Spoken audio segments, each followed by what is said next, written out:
Brother, be safe. Back to discuss law enforcement behavior is retired LAPD officer and author of One Time, the Story of South Central LA Police Officer. In Honor Without Integrity is Brian Bentley. Welcome back to the Black Report, Brian. Oh, thank you for having me. Yes, thank you. Now, remind us when you worked for the LAPD and how long you've been working there. And also, we live in an era where cameras and cell phones are everywhere. Police are recorded now more than ever. How much damage have we not seen when there were no cell phones? Oh, it was bad. I came up on the police department back starting in the late 80s. Mm-hmm. I was there during the riots. I was there during the Rodney King beating. And during that time, it was unbelievable. Right. That was before video cameras. That was before cell phones. Mm-hmm. And basically, it was just the word of a citizen who was complaining. Mm. And you saw all kind of stuff. It was very brutal. And the thing you have to look at now is that a lot of the beatings that we see now that we're outraged about now are dealing with the regular average citizen.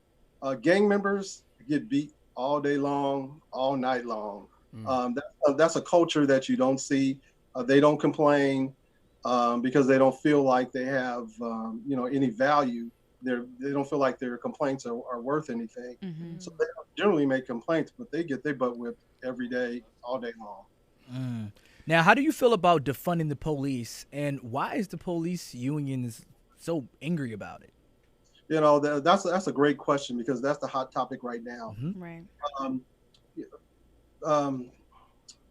Generally, boycotting and economic boycott has been the way that we've gotten our rights passed and the way we've expressed our power. Economic boycott is very strong. We haven't been able to do that with law enforcement. There's no way you can really boycott the police department. But this is a right step because it brings fear, and that now they're faced with the decision that perhaps they will lose money and lose funding. That's something that we haven't been able to do before. Mm-hmm. But now the discussion comes up, that's a whole different ballgame. We're talking economics now. Mm-hmm. Brian, there are a lot of stories and videos popping up with officers using the knee to the throat technique to restrain individuals. Now, is that a common practice within law enforcement, and is it similar to the chokehold technique? That's generally anything that is applied to the carotid artery to the neck is used as a last result, a last resort. You can use the chokehold only in life and death situations. It's on the use of force scale. It's equated right there with shooting somebody. So someone could detain somebody by putting their foot on the neck is not a proper procedure. It's basically a death sentence. And from my understanding, I don't know any law enforcement agency that approves that, and definitely not for no 8 doggone minutes. Right, exactly. I got to ask you something real quick. I want to interject. There was a video that went viral where this police officer threw this black woman to the ground and said, "If you don't stop moving, I'm going to put you out." Is that protocol? Is that normal? That's funny because my wife and I had that conversation, and I told her that if something like that happened to her, just to say goodbye to me because I'll be gone for a long time.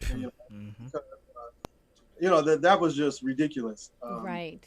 That was assault. That was something I wish someone had been there who could step in and take one for the team, take one for the cause, because that was ridiculous. And I think, and what's interesting about it is that now we have to start thinking, what are we going to do when we see this? Brian, I want to ask you, what do they say? Because I see a lot of celebrities coming out, a lot of influencers speaking about there are no good cops out there. What do you feel when people say that there's no such thing as a good cop? Well, I work with a lot of great cops. There are a lot of great cops out there, family men and women, people who coach. In fact, real quickly, the way that I found out that racism was rampant in the police department was from my white partners who come to me and say, "Hey, watch out for that guy. He don't like black people. He always uses the N-word and always have to correct him." So, there's a lot of good officers out there that aren't racist and don't believe in that. Right. Now, Brian, so sorry. We only have 1 minute left. My question for you is, do you think police brutality will ever stop? I don't. I think it's you can lump it with a mental health issue.